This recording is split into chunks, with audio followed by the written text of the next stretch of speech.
Welcome everybody to the Chess Lab. Today we have a great game.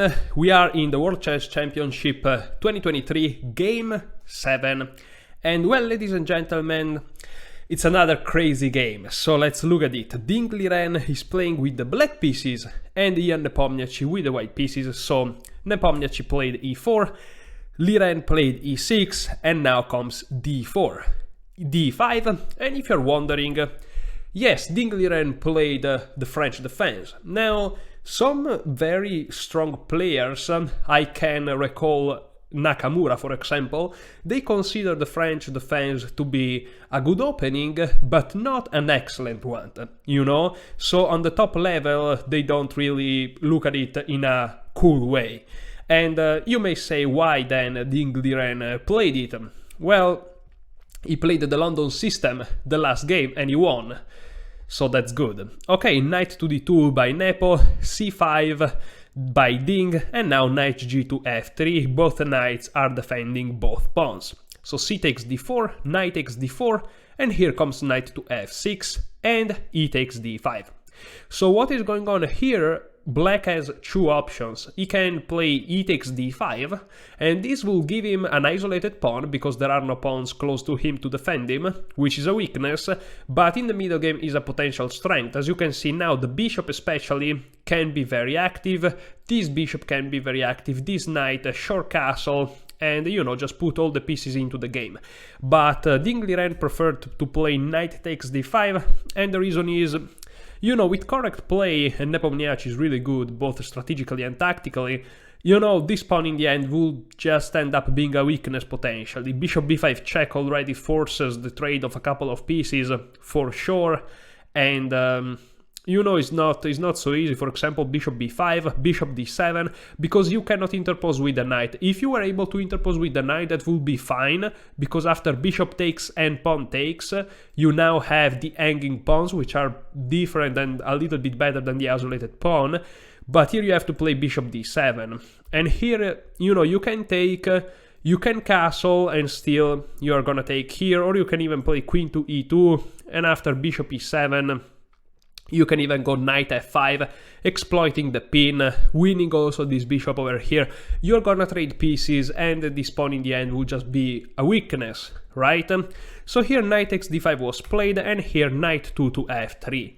Bishop to e7, ready for castling, bishop to c4, and knight to c6. And here, you know, it seems like I have my sunglasses here. I mean, you don't care about that, but I touched them by mistake, and so I remember of their existence, and I wanted to share it with you. Again, you don't care, but whatever. So, here, you know, after knight to c6, black, it seems like he's developing the pieces beautifully, with the exception of this bishop. The problem is, here Nepo can play knight takes c6, and now Ding has a weakness in the form of this pawn. Now, I want to be honest with you guys, when there is an isolated pawn, is a weakness, especially if you can attack it frontally, you know? And here is not so easy to attack this pawn, and that's why the computer thinks it's equal, and also Ding and his team thought that this was okay. So, you know, it's not that big of a deal. Short castle, queen to e2, and now bishop to b7. Finally, Ding is able to develop this bishop, and if Ding is able to play c5 maybe in the future, this bishop may actually become the best piece for black. So bishop to d3 back, and you may say, why was this move played? Well, the idea is to play queen to e4 and queen takes h7 checkmate, and Nepomnichtchi is not going easy. Queen to c7, queen to e4 as expected, and now knight to f6, not only defending h7 but also counter-attacking the queen, queen to h4, and here if this knight for whatever reason moves away, queen takes h7 will be made. So c5, as expected, we are expecting a lot of things in this game. Bishop f4 attacking the queen, queen to b6, and of course this queen to b6 move exploited the negative aspect of bishop f4, which is leaving the defense of b2, so now b2 is under attack. And most importantly, look at how many beautiful colors are there. Really, really nice. So knight to e5, and here rook a to d8, which is the best move, and you know, on chess.com, if you go there, there is an exclamation mark blue on this move, so it's pretty cool. If queen takes b2, there is a problem, which is rook a to b1, and you know, are not mating black, but you are winning the bishop. So yeah, that's pretty much it. Rook a to d8 was played because of these reasons. Rook a to e1, and rook a to a1 may seem, you know, an innocent move, but is not really, because rook e3, rook h3, bishop takes h7 may as well follow with terrible consequences.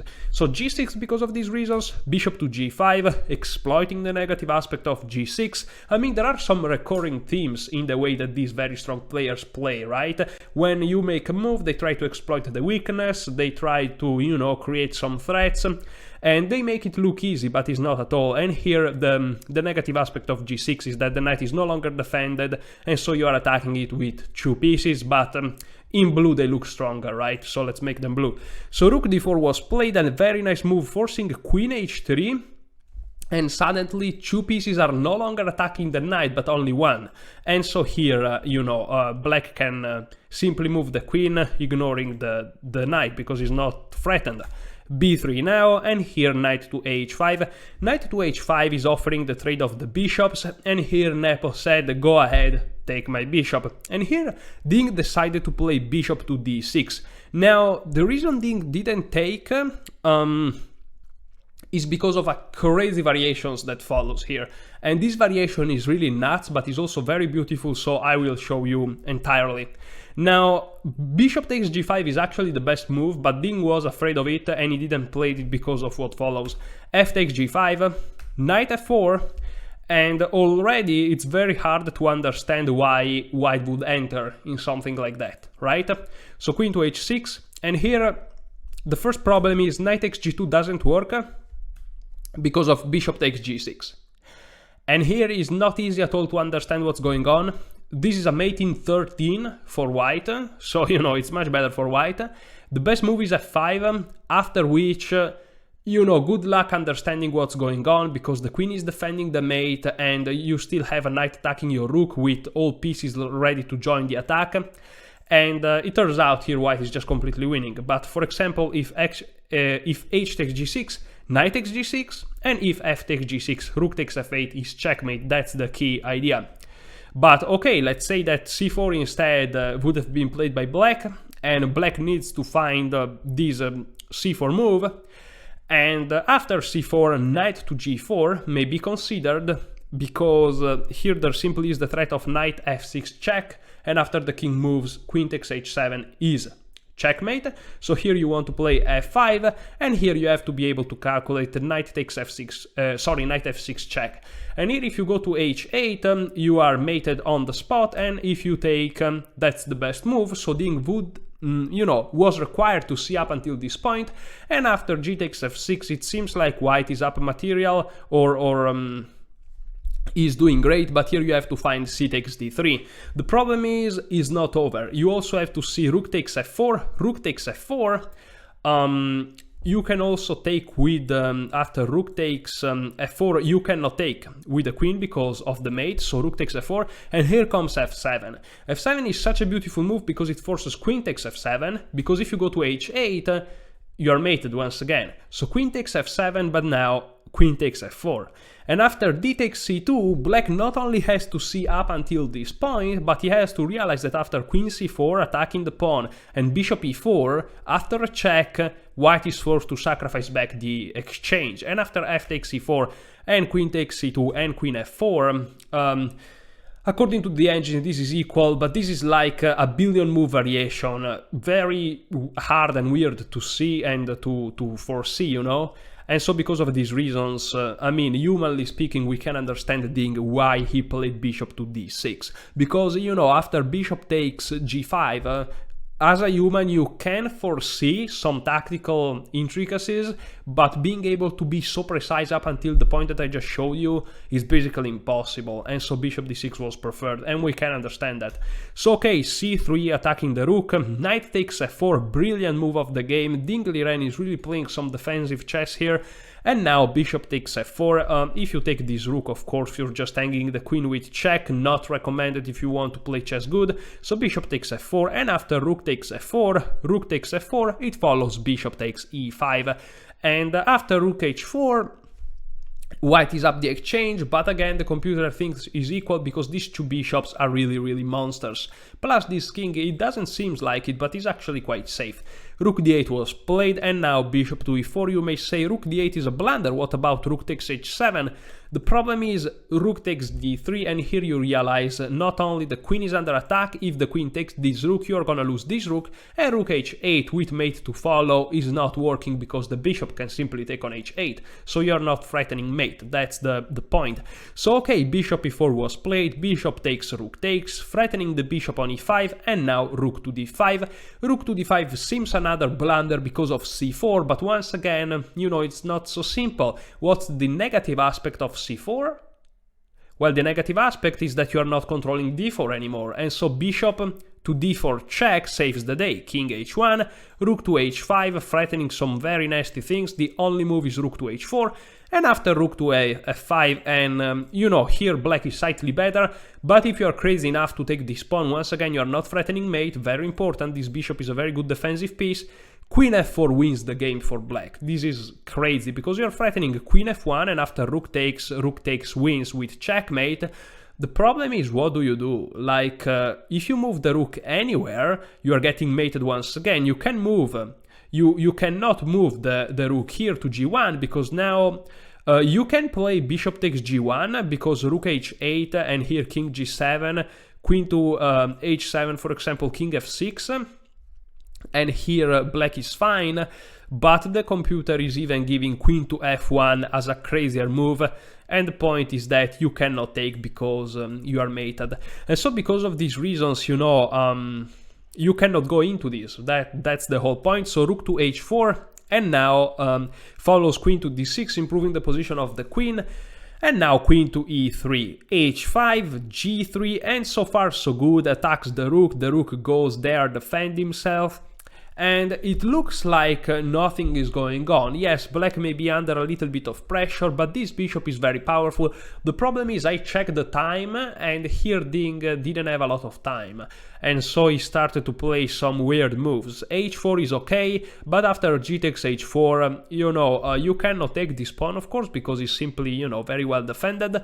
But rook to d2 was played, which is already, you know, maybe not the best move, but it's okay. You are threatening queen h2 with checkmate to follow, so rook to e2 defense.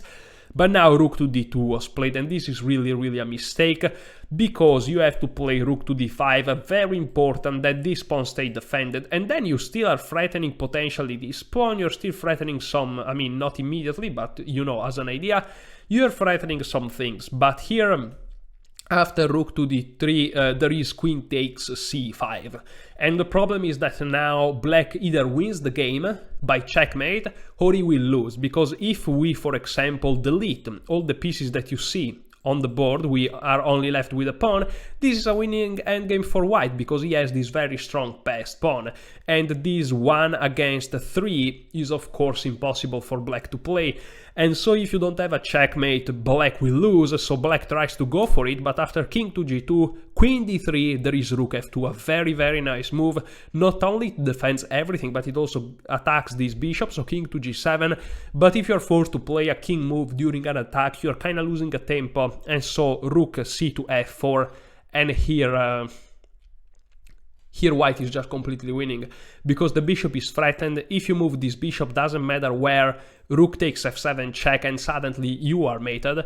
And so Ding tried queen takes c3, but as soon as he played it, he also resigned the game, because he realized he was completely lost. And he resigned correctly. So, by the way, I'll stop for a moment. Yes, Nepomnichtchi won this game, so it means that now he still has the lead. But, you know, in the past few games, one time Nepomnichtchi won, one time Ding Liren won, and so this match is really open, and I'm very curious to see tomorrow or the next day that they play what they are gonna do. But until that moment, let me show you why he resigned specifically. He resigned because here white can simply take his queen. Nepomnichtchi can just take Ding's Liren queen, and after bishop takes c3, of course, again, what's the negative aspect? Well, you hang the pawn, right? If you go back, you still get some checks, and there is some mating ideas, so king h6, but now rook takes a7, and here, you know, black may feel very smart and play bishop to d4, attacking this rook. If this rook moves, rook g1 is annoying.